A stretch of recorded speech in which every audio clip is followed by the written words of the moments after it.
Hello friends, आज के classes में आपका स्वागत है। और आज हम लोग पढ़ेंगे प्रायद्वीपीय भारत की नदियाँ।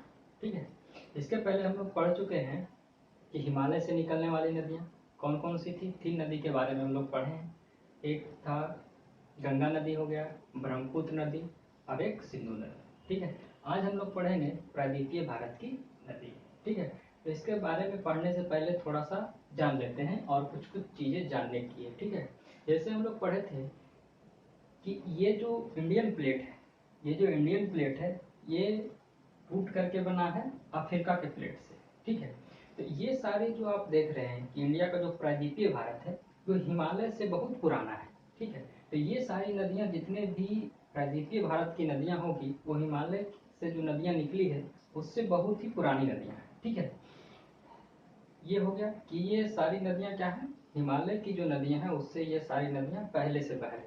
ठीक है, क्योंकि हिमालय का निर्माण होने से पहले ये इस पठार का निर्माण हो चुका था। ये अफ्रीका के प्लेट से टूट करके जब ये उत्तर नॉर्थ ईस्ट की तरफ इंडियन प्लेट आगे बढ़ा तब कहीं जाकर के हिमालय का निर्माण हुआ। ठीक है, तो मेन ये समझना था कि ये सारी नदियाँ जो देख रहे हैं ये हिमालयी नदियों से पुरानी नदियाँ हैं। ठीक है, ये समझाना चाह रहे थे। उसके बाद थोड़ा सा अगर देखेंगे तो यहाँ पे जब हम पढ़ेंगे प्रायद्वीपीय भारत की नदी, तो प्रायद्वीपीय भारत में 2 साइड है, इधर है बंगाल की खाड़ी और इधर है अरब सागर। ठीक है, तो इधर बोलते हैं इसका पूरब की साइड है तो इसको बोलते हैं पूर्वी घाट, और ये पश्चिम की साइड है तो इसको बोलते हैं पश्चिमी घाट। ठीक है, ये जो दिखाए हैं ये दिखाए पश्चिमी घाट के पर्वतों को दिखाए हैं। ठीक है, तो ये हो गया आपका पश्चिमी घाट, ये पूर्वी घाट। उसके बाद अगर जाने की ये प्रायद्वीपीय भारत है कैसा, ठीक है, तो इसको यहाँ पर अगर देखें तो इस टाइप से होगा।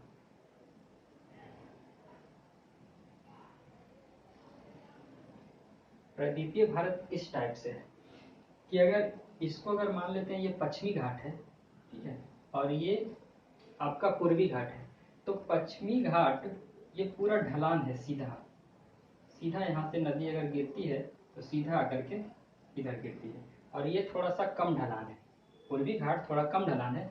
और ये जो देख रहे हैं ये पार्ट जो है ऊपर का पार्ट, ये थोड़ा सा पूरब की साइड झुकी हुई है, यानी कि अगर नदी यहाँ से निकलेगी तो किधर बहेगी, इस साइड बहेगी। मैक्सिमम नदी इस साइड बहती है, इसलिए यहाँ से जितनी भी नदी निकलती है यहाँ से निकले, यहाँ से इस साइड नहीं बहेगी, सारी नदियाँ इस साइड से बहती हुई बंगाल की खाड़ी में गिरती है। और जो नदी पश्चिमी घाट के बाद से निकलती है, इस पहाड़ी के इस साइड से निकलती है, पश्चिमी घाट के पश्चिमी साइड से निकलती है, वो सारी नदियाँ अरब सागर में गिरती है। ठीक है, तो ये मेन समझना था कि इस साइड जो प्रायद्वीपीय भारत का पूर्वी साइड जो है थोड़ा सा ढलान नुमा है, इसलिए जितनी भी नदियाँ निकलती है इस साइड ज़्यादा प्रवाहित होती है। ठीक है, अब यहाँ से पढ़ते हैं प्रायद्वीपीय भारत में। आज सबसे पहले हम पढ़ रहे हैं पश्चिमी घाट की नदियाँ के बारे में। ठीक है, कौन कौन सी नदी निकलती है उसके बारे में थोड़ा सा जानकारी ले लेते हैं। सबसे पहले यहाँ से देख रहे हैं ये लूनी नदी है, ये साबरमती नदी है, ये माही नदी, नर्मदा नदी, ताप्ती नदी, मांडवी, जुआरी, सारावती नदी, गंगा वैली, पेरियार और भरतपुछा नदी। ठीक है, अब यहाँ से देखते हैं, सबसे पहले बात करते हैं लूनी नदी। पहले थोड़ा सा इसका ये देख लेते हैं कि इन सारी नदियों का विशेषता क्या क्या है। लूनी नदी के बारे में आप लोग पहले भी पढ़े होंगे कि लूनी नदी एकमात्र ऐसी नदी है जो किसी सागर से नहीं जुड़ती है, ये खुद में ही विलुप्त हो जाती है, अपने आप विलुप्त हो जाती है। लूनी नदी कच्छ के रण में यहाँ पे विलुप्त हो जाती है। सारावती नदी ये राजस्थान और गुजरात से होकर के प्रवाहित होती है, और ये खंबात की खाड़ी, यहाँ पे जो देख रहे हैं इसको बोलते हैं खंबात की खाड़ी, खंबात की खाड़ी में अपना पानी गिराती है। उसके बाद माही नदी की विशेषता ये है कि माही नदी एक ऐसी नदी है जो कर्क रेखा, ये जो लाइन दिखाए कर्क रेखा, माही नदी एक ऐसी नदी है जो कर्क रेखा को 2 बार कट करती है। ये हमेशा क्वेश्चन पूछा जाता है कि कौन सी नदी ऐसी है जो कर्क रेखा को 2 बार कट करती है, तो कौन नदी हो जाएगा, माही नदी। ठीक है, उसी टाइप से नीचे जब पढ़ेंगे तो देखेंगे कि मकर रेखा को 2 बार कट करती है, जिसको बोलते हैं लिम्पोपो नदी, और एक नदी है कांगो या जायरे नदी जो कि विषुवत रेखा को 2 बार कट करती है। यहाँ से क्वेश्चन बहुत पूछते हैं, तो आज हम पढ़ रहे हैं माही नदी के बारे में। माही नदी क्या है कि कर्क रेखा को 2 बार कट करती है। ठीक है, उसके बाद ये दो नदी के बारे में पढ़े हैं, नर्मदा और ताप्ती। ये नदी निकल रही है बीच से, लेकिन अभी बताए थे कि इस टाइप क्या है, इसका ढलान है, तो इस नदी को इस टाइप प्रवाहित होने चाहिए, लेकिन ये नदी है उसके विपरीत इधर प्रवाहित होती है। इसका रीजन क्या है कि अगर देखें कि इस टाइप से अगर है, ठीक है, तो प्रवाहित होना चाहिए इस टाइप इस तरफ, लेकिन इस तरफ प्रवाहित होती है। इसका रीजन है कि यहाँ पे एक पहाड़ी भाग है, ठीक है, इस पहाड़ी भाग को बोलते हैं सतपुड़ा की पहाड़ी। ये सतपुड़ा की पहाड़ी है, और पहाड़ी भाग से जब नदी निकलती है तो इस साइड से निकल रही है। इस साइड से अगर नदी निकलती है और इसके भ्रंश घाटी में प्रवाहित होती है, मतलब नदियां अपना खुद रास्ता बनाई है पहाड़ को काट करके, इसलिए ये नदी है जो इस साइड गिरती है। नर्मदा और ताप्ती इसके पीछे साइड से निकलती है, ठीक है। इसलिए नर्मदा ताप्ती जो कि यहाँ पे पहाड़ी भाग से निकलती है, तो पहाड़ी भाग के यहाँ से भ्रंश घाटी से होकर के प्रवाहित होती है। इसलिए नर्मदा और ताप्ती नदी ऐसी नदी है जो बंगाल की खाड़ी में नहीं गिर करके अरब सागर में प्रवाहित होती है। तो नर्मदा और ताप्ती हो गया। उसके बाद मांडवी और जुआरी नदी, ये दोनों नदी निकल रही है गोवा से, ठीक है, दोनों नदी गोवा से निकल करके अरब सागर में प्रवाहित होती है। यहाँ पे याद रखना कि मांडवी नदी पे ही गोवा की राजधानी पणजी है, ठीक है। एक है सारावती नदी और गंगावेली नदी, ठीक है। ये दोनों नदी निकलती है कर्नाटक से, ये दोनों नदी कर्नाटक से निकल करके अरब सागर में अपना पानी गिराती है।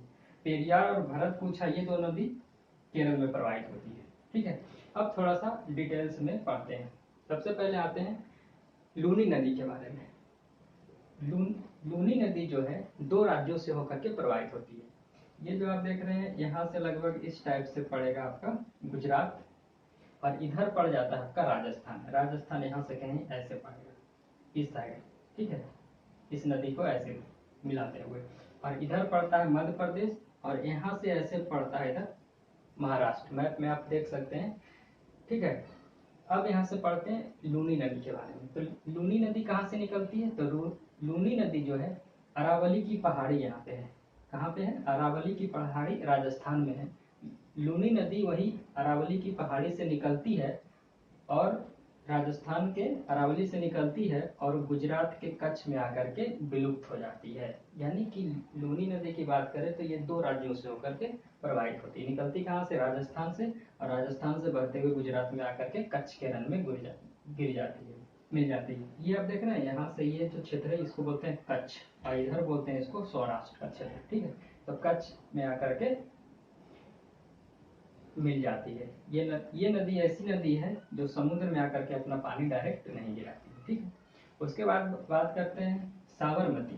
साबरमती एक ऐसी नदी है जिसपे कि गुजरात का गांधीनगर यहीं पे है। साबरमती नदी के तट पे ही गुजरात बसा हुआ है, गांधीनगर बसा हुआ है। साबरमती निकलती कहाँ से है, तो साबरमती जो है राजस्थान के उदयपुर से निकलती है। राजस्थान में उदयपुर एक जगह का नाम है, वहीं से निकलती है और अपना पानी कहाँ गिरा देती है, तो इसको बोलते हैं खंबात की खाड़ी। खंबात की खाड़ी में देख रहे हैं चार नदी आकर के मिलते हैं, ये चार नदी खंबात की खाड़ी में अपना जल गिराती है। तो साबरमती निकलती है राजस्थान के उदयपुर से और अपना जल को कहाँ गिराती है, खंबात की खाड़ी में। ये भी दो राज्य से होकर के प्रवाहित होती है, कौन कौन, राजस्थान और गुजरात, ठीक है। उसके बाद बात करते हैं माही नदी। माही नदी ऐसी नदी है जो कर्क रेखा को दो बार कट करती है। माही नदी निकलती कहाँ से है, तो माही नदी यहाँ पे आप देख रहे हैं, यहाँ पे एक पहाड़ी है जिसका, यहाँ पे एक पहाड़ी है जिसको बोलते हैं विंध्य पर्वत, ठीक है, विंध्य पर्वत। यहाँ पे है विंध्याचल की पर्वत, सुने होंगे नाम। यहाँ पे है विंध्याचल पर्वत। ये पर्वत जो बना है ये है सतपुड़ा की पहाड़ी। तो यहाँ पे विंध्य पर्वत है। विंध्य पर्वत कहाँ से कहाँ तक फैला हुआ है, तो विंध्य पर्वत जो है मध्य प्रदेश और राजस्थान का सीमा बनाते हुए उत्तर प्रदेश तक फैला हुआ है, इधर उत्तर प्रदेश तक। तो माही नदी जो है कहाँ से निकलती है, विंध्याचल की पर्वत से निकलती है, विंध्याचल पर्वत से निकलती है, और ये कर्क रेखा को दो बार कट करते हुए, कर्क रेखा को दो बार कट करते हुए खंबात की खाड़ी में गिर जाती है। तो माही नदी पूछेगा कितनी राज्यों से होकर के प्रवाहित होती है, तो विंध्याचल की पर्वत से निकलती है मध्य प्रदेश में, ठीक है। तो मध्य प्रदेश, राजस्थान और गुजरात से होकर के प्रवाहित होती है। तो माही नदी तीन राज्यों से होकर के प्रवाहित होती है। क्वेश्चन एक और यहाँ बन सकता है कि माही नदी जो है कर्क रेखा को 2 बार कट करती है, तो ये किस राज्य में 2 बार कट करती है? तो माही नदी जो है कर्क रेखा को 2 बार राजस्थान में कट करती है। ये यहाँ से यहाँ तक ऐसे ये राजस्थान गया हुआ ऊपर, ठीक है, तो राजस्थान में 2 बार कट करती है। अब बात करते हैं नर्मदा। नर्मदा नदी की बात करते हैं, तो ये पहाड़ी कौन सा है? सतपुड़ा की पहाड़ी, ठीक है, ये आपका है सतपुड़ा की पहाड़ी। सतपुड़ा की पहाड़ी जो देख रहे हैं यहाँ पे 3 नाम है इसका। इसको बोलते हैं राजपीपला, राजपीपला पहाड़ी, ठीक है। इसका नाम है महादेव पहाड़ी, और ये जो बचा है तीसरा, इसको बोलते हैं मैकाल। मैकाल पहाड़ी छत्तीसगढ़ से निकलती है, छत्तीसगढ़ में मैकाल पहाड़ी है, इसकी चोटी मध्य प्रदेश तक है पहले भी, ठीक है। ये है मैकाल पहाड़ी, ठीक है। तो नर्मदा नदी कहाँ से निकलती है? तो नर्मदा नदी मैकाल की पहाड़ी से निकलती है, सतपुड़ा के मैकाल की पहाड़ी से निकलती है, और ये कच्छ की रन में आकर के मिल जाती है, ठीक।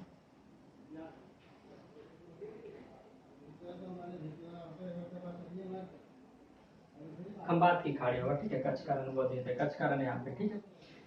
तो नर्मदा नदी कहाँ से निकलती है? मैकाल की पहाड़ी से निकलती है, और खंबात की खाड़ी में आकर के यहाँ पे मिल जाती है। ये भी 3 राज्य से होकर के प्रभावित होती है। मध्य प्रदेश से निकलती है, मध्य प्रदेश यहाँ पे महाराष्ट्र में मिलती है, क्योंकि महाराष्ट्र यहाँ पे थोड़ा सा आगे निकला हुआ है, ठीक है। महाराष्ट्र का मैप देखेगा ऐसे, तो मध्य प्रदेश, महाराष्ट्र और गुजरात, गुजरात यहाँ तक है, गुजरात है यहाँ तक, ठीक है। तो ये 3 राज्यों से होकर के प्रभावित होती है। कौन कौन सा है? मध्य प्रदेश, महाराष्ट्र और गुजरात से होकर के प्रवाहित होती है। और ये जो है सतपुड़ा के पहाड़ी के भ्रंश घाटी में होकर के प्रवाहित होती है, भ्रंश घाटी से होकर के प्रवाहित होती है। किससे निकलती है? मैकाल की पहाड़ी से, ठीक है। उसके बाद बात करते हैं ताप्ती नदी। ताप्ती नदी जो है, इस पहाड़ी को बोलते हैं महादेव की पहाड़ी। ताप्ती नदी जो है, ताप्ती या तापी नदी बोलते हैं, ये नदी निकलती है महादेव पहाड़ी से निकलती है, और सतपुड़ा के उत्तर साइड से निकलता है नर्मदा नदी, और दक्षिण साइड से निकलती है ताप्ती नदी। यहाँ से निकलती है महादेव की पहाड़ी से, और खंबात की खाड़ी में गिर जाती है। अपना जल कहाँ गिराती है? खंबात की खाड़ी में। तो ये चारों नदी के बारे में याद रखना है कि चारों नदी अपना जल कहाँ गिराती है? खंबात की खाड़ी, इसको लिख देते हैं, ये है खंबात की खाड़ी।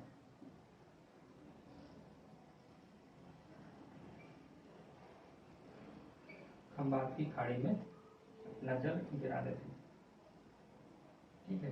कौन कौन सी नदी? साबरमती, माही, नर्मदा और ताप्ती, ठीक है। उसके बाद थोड़ा सा यहाँ पे देखें कि सतपुड़ा, ऐसे क्वेश्चन यहाँ से पूछ सकता है कि सतपुड़ा जो रेंज है, सतपुड़ा की पहाड़ी है, उसके दोनों साइड कौन सी नदियां प्रवाहित होती है? तो उत्तर साइड से नर्मदा नदी, और दक्षिण साइड से ताप्ती नदी या तापी नदी। क्वेश्चन ऐसे भी पूछ सकता है कि नर्मदा और तापी के बीच में कौन सी पहाड़ी है? तो कौन सी पहाड़ी है? सतपुड़ा की पहाड़ी। सतपुड़ा की पहाड़ी को 3 भाग में बांटते हैं। सबसे दक्षिणी साइड, सबसे पूर्वी अगर पूछेंगे तो मैकाल, उसके बाद महादेव, और सबसे पश्चिमी बोलेंगे तो राजपीपला की पहाड़ी, ठीक है। नर्मदा नदी कहाँ से निकलती है? सतपुड़ा के मैकाल पर्वत से, ठीक है। ताप्ती नदी कहाँ से निकलती है? सतपुड़ा के महादेव की पहाड़ी से। ये हो गया आपका ऊपर का, ठीक है। अब यहाँ से बात करते हैं इन 4 नदियों के बारे में, नीचे की नदियों में। ये सारी नदी देख रहे हैं, ये मेन रूप से है पश्चिमी घाट की नदियां। पश्चिमी घाट की नदियां हैं, तो पश्चिमी घाट के पश्चिम साइड से निकलती है। ये सारी नदियां क्या है? छोटी छोटी नदियां होती है, और चूंकि बताया है कि ये पूरा ढाल नुमा है, तो यहाँ से डायरेक्ट नदी गिरती है। सारी नदियां, जितनी भी नदियां हैं, डायरेक्ट तेज गति से नीचे गिरती है। तो तेज गति से जब नीचे निकलेगी, नीचे गिरेगी, तो क्या होगा? यहाँ पे झरना का निर्माण करती है बहुत सारी नदियां, ठीक है। तो एक मांडवी नदी के बारे में आप जान लीजिए कि मांडवी नदी गोवा से निकलती है, गोवा से होकर के प्रवाहित होती है, और जुआरी नदी भी क्या है? गोवा से होकर के प्रवाहित होती है।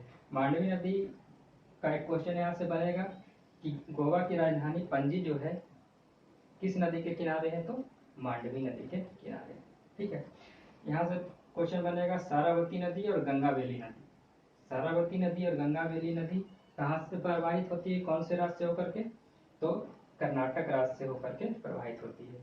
उसके बाद पेरियार और भरतपुछा, पेरियार और भरतपुछा दोनों नदी कहाँ से निकलती है, तो केरल से निकलती है। ठीक है, उसके बाद यहाँ से देख लेते हैं, एक यहाँ पे है झरना, ठीक है, जिसको बोलते हैं वाटरफॉल, जलप्रपात। ठीक है, जलप्रपात देखे तो यहाँ पे बनाता है जोगिया गरसोप्पा जलप्रपात। सारावती नदी पे एक जलप्रपात है यहाँ पे, सारावती नदी पे, जिसको बोलते हैं जोग गरसोप्पा जलप्रपात। ठीक है, जोग गरसोप्पा जलप्रपात, इसी को बोलते हैं महात्मा गांधी जलप्रपात। ठीक है, महात्मा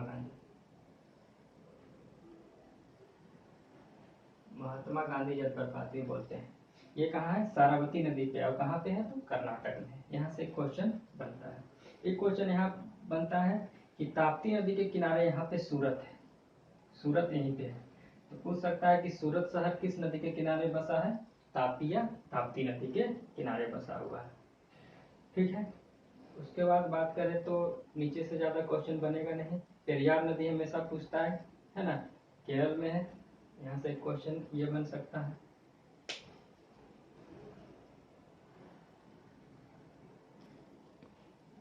एक जलप्रपात और है यहाँ पे, नर्मदा नदी पे एक जलप्रपात है जिसको बोलते हैं धुआंधार जलप्रपात। यहाँ पे एक नर्मदा नदी पे है जिसको बोलते हैं धुआंधार जलप्रपात। ठीक है,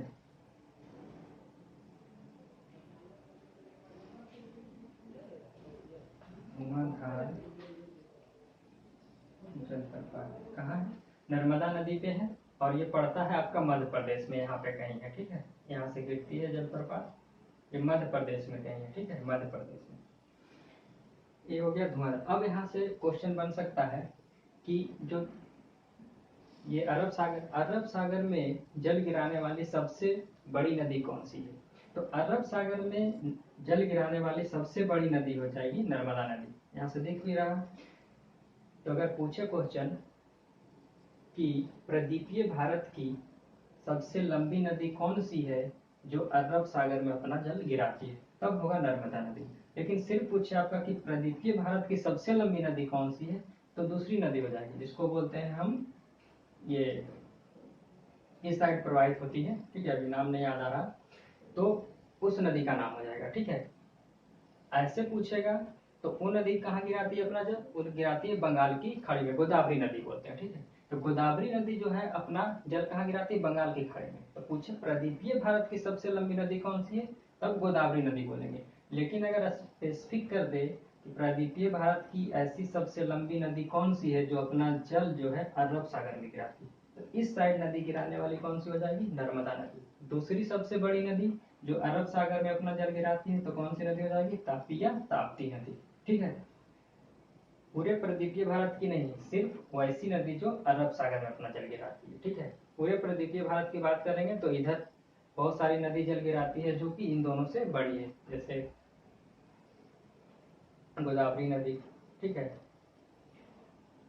अब बात करें यहाँ से, तो यहाँ से दो क्वेश्चन ये हो गया कि प्रदीपीय भारत की सबसे लंबी नदी कौन सी हुई, नर्मदा नदी। दूसरी सबसे लंबी नदी प्रदीपीय भारत की जो अपना जल कहाँ गिराती है, अरब सागर में गिराती है, तब हो जाएगा ताप्ती या ताप्ती नदी। ठीक है, तो इससे जितना भी रिलेटेड था हो गया। सारी नदी के बारे में, लूनी नदी के बारे में याद रखना है, एक माही नदी इंपॉर्टेंट है, नर्मदा और ताप्ती नदी भी यहाँ पे इंपॉर्टेंट है कि ऐसी नदी है जो इस साइड नहीं प्रवाहित होकर के इस साइड प्रवाहित होती है, इसलिए इसको ऐसे भी बोलते हैं कि नर्मदा और ताप्ती नदी ऐसी नदी है जो डेल्टा नहीं बना करके रिफ्ट घाटी का निर्माण करती है। रिफ्ट घाटी मतलब यही कि पहाड़ी भाग के भ्रंश घाटी से प्रवाहित होकर के अपना जल अरब सागर में गिराती है। यहाँ से ये क्वेश्चन बनता है, ये दोनों क्वेश्चन। एक क्वेश्चन यहाँ से बनेगा, सारावती नदी हमेशा बार बार पूछता है, जोगी गरसोप्पा जलप्रपात या महात्मा गांधी जलप्रपात किस नदी पे है, तो सारावती नदी। पेरियार नदी से क्वेश्चन पूछता है कि कहाँ पे प्रवाहित होती है, ठीक है, केरल में हो जाएगा। और एक नर्मदा नदी पे है धुआंधार जलप्रपात, किस नदी पे, नर्मदा नदी पे। और राज्य पूछ देगा कहाँ पे है, तो मध्य प्रदेश में। ठीक है, यहाँ से सतपुड़ा पहाड़ी के बारे में हो गया। इसके ऊपर ये पहाड़ी आपका है, सतपुड़ा के ऊपर में विंध्य पर्वत, ये विंध्य पर्वत है, विंध्य पर्वत से निकलती है ये माही नदी। ठीक है, तो इतना क्वेश्चन इंपॉर्टेंट हो गया।